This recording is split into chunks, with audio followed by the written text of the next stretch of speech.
Part 3 में हम विभिन्न प्रकार के दर्पण के बारे में पढ़े, जिसमें कि मुख्य रूप से 2 टाइप्स के दर्पण पढ़े। एक समतल दर्पण और एक गोलीय दर्पण। अब आज जो पढ़ेंगे गोलीय दर्पण, जिसमें कि हम 2 तरह के दर्पण पढ़े हैं, एक अवतल दर्पण और दूसरा उत्तल दर्पण। तो गोलीय दर्पण से संबंधित विभिन्न पद को बताने जा रहे हैं। तो बताए थे कि गोलीय दर्पण किसी खोखले गोले का भाग होता है, किसी खोखले गोले का भाग होता है जिसका कम से कम एक सतह परावर्तक होता है, एक सतह परावर्तक होता है और दूसरे सतह पर कलई किया हुआ होता है। कलई का अर्थ होता है पॉलिश किया हुआ। जैसे कि यह बात हम बता रहे हैं कि यह पॉलिश किया हुआ भाग है, यह गोला का एक भाग है। यदि उभरा हुआ परावर्तक सतह होता है, यदि उभरा हुआ सतह परावर्तक होता है तो वह उत्तल दर्पण होता है। बताए थे उसे उभरा और उसे उत्तल, उत्तल दर्पण। यदि उभरे हुए सतह पर कलई किया हुआ हो, पॉलिश किया हुआ हो और धसे हुए भाग परावर्तक हो तो वैसे दर्पण को हम अवतल दर्पण कहते हैं। अवतल दर्पण, अव के अर्थ होता है धसा। आज हम गोलीय दर्पण से संबंधित विभिन्न पद पढ़ने जा रहे हैं। तो सबसे पहला पद आता है ध्रुव। ध्रुव, जिसको कि इंग्लिश में हम पोल कहते हैं। तो गोलीय दर्पण में ध्रुव होता कहाँ है? किसी भी गोलीय दर्पण के मध्य बिंदु को ध्रुव कहते हैं, चाहे वह उत्तल हो या अवतल हो। तो यह उत्तल दर्पण में देखिए यह ध्रुव हो गया, मध्य बिंदु है। और यह अवतल दर्पण में यह बिंदु ध्रुव हो गया, यह इसका मध्य बिंदु है। और ध्रुव को P से डिनोट किया जाता है, P से सूचित किया जाता है। तो यहाँ हम P डाल दिए।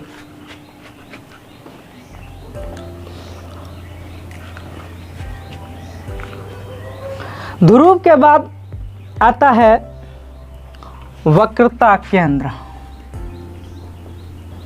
वक्रता केंद्र, जिस तरह कोई भी वृत्ताकार पथ होता है तो उसका एक केंद्र होता है, गोला का भी केंद्र होता है, हम लोगों का भी केंद्र बिंदु है, जैसे यहाँ नाभि नहीं। ठीक उसी तरह से हम गोलीय दर्पण में जो वक्रता केंद्र पढ़ेंगे, तो गोलीय दर्पण जिस खोखले गोले का भाग होता है, देख रहे हैं यह खोखला गोला है एकदम। यह यदि इसको पूर्णतः मिलाया जाए तो यह खोखला गोला है। इसके जो केंद्र हैं, इस केंद्र को ही वक्रता केंद्र कहते हैं। इस केंद्र को वक्रता केंद्र कहते हैं। वक्रता केंद्र के बाद आता है प्रधान अक्ष या मुख्य अक्ष। प्रधान अक्ष या मुख्य अक्ष।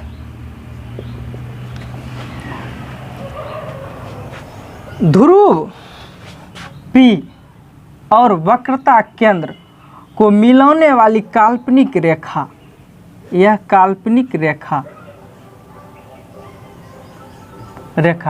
प्रधान अक्ष या मुख्य अक्ष कहलाता है। वक्रता केंद्र और ध्रुव को मिलाने वाली काल्पनिक रेखा, काल्पनिक मतलब कल्पना किए हैं, उसको हम देख नहीं सकते हैं। तो यह काल्पनिक रेखा ही क्या कहलाती है? प्रधान अक्ष या मुख्य अक्ष।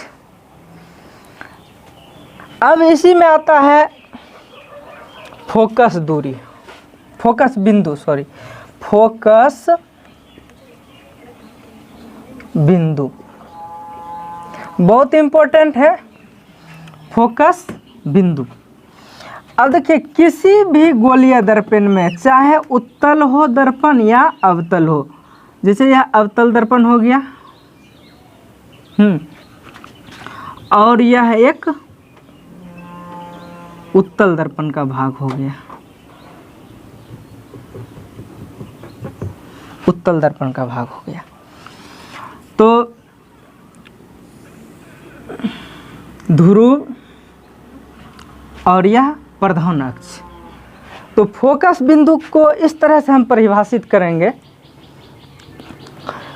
किसी भी गोलीय दर्पण में मुख्य अक्ष के समांतर आ रही प्रकाश की किरण, यह देखिए मुख्य अक्ष के समांतर है, तो मुख्य अक्ष के समांतर आ रही प्रकाश की किरणें दर्पण से परावर्तन के बाद मुख्य अक्ष के जिस बिंदु को काटती है, तो यह परावर्तित हो गया, इधर से यह मुख्य अक्ष के समांतर किरण आपतित हुई और फिर यह परावर्तन के बाद मुख्य अक्ष को इस बिंदु पर काट दिया, तो इस बिंदु को हम फोकस बिंदु कहते हैं। तो गौर से सुनिएगा, मुख्य अक्ष के समांतर आ रही प्रकाश की किरणें दर्पण से परावर्तन के बाद, यानी गोलीय दर्पण से परावर्तन के बाद मुख्य अक्ष के जिस बिंदु को काटती है या काटती हुई प्रतीत होती है, उस बिंदु को फोकस बिंदु कहते हैं। और फोकस बिंदु को कैपिटल एफ से सूचित किया जाता है, कैपिटल एफ से।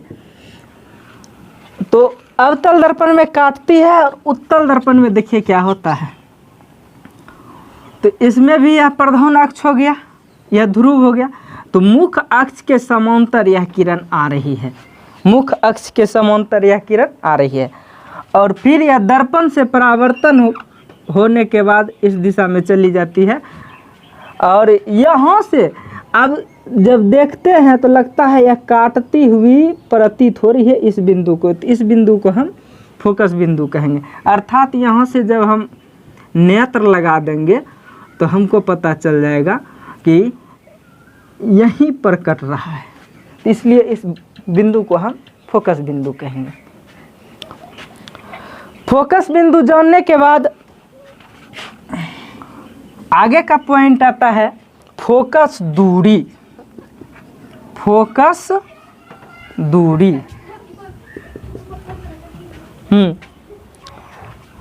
फोकस बिंदु और यह ध्रुव के बीच की दूरी को फोकस दूरी कहते हैं। ध्रुव और फोकस बिंदु के बीच की दूरी को फोकस दूरी कहते हैं। और यह फोकस दूरी को स्मॉल एफ से सूचित किया जाता है, अर्थात यहाँ से यहाँ तक की दूरी हो गया स्मॉल एफ, और इधर भी हो गया, यह ध्रुव हो गया पी, और यहाँ से यहाँ तक के बीच की दूरी जो हुआ यह फोकस दूरी हुआ, जिसको स्मॉल एफ से सूचित किया जाता है। फोकस दूरी के बाद नंबर आता है वक्रता त्रिज्या का, वक्रता त्रिज्या। किसी गोलीय दर्पण के केंद्र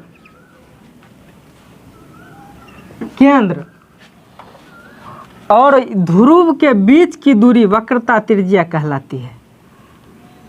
तो अर्थात यह गोलीय दर्पण हो गया, उत्तल दर्पण, और यह हो गया अवतल दर्पण।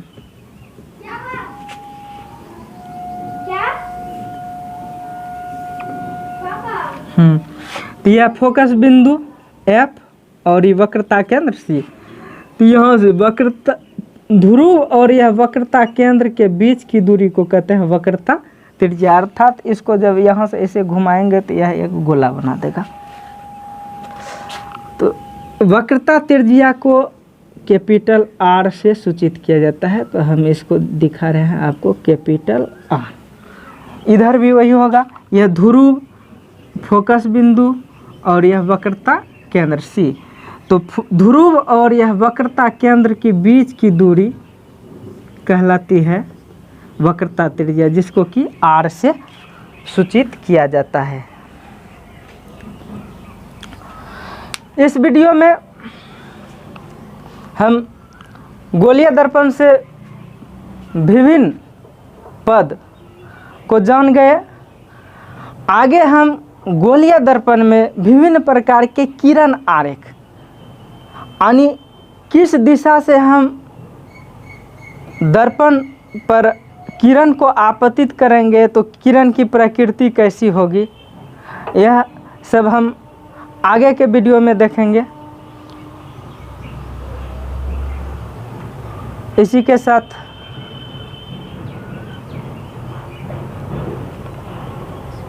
इस वीडियो को हम यहीं पर एंड करते हैं। धन्यवाद।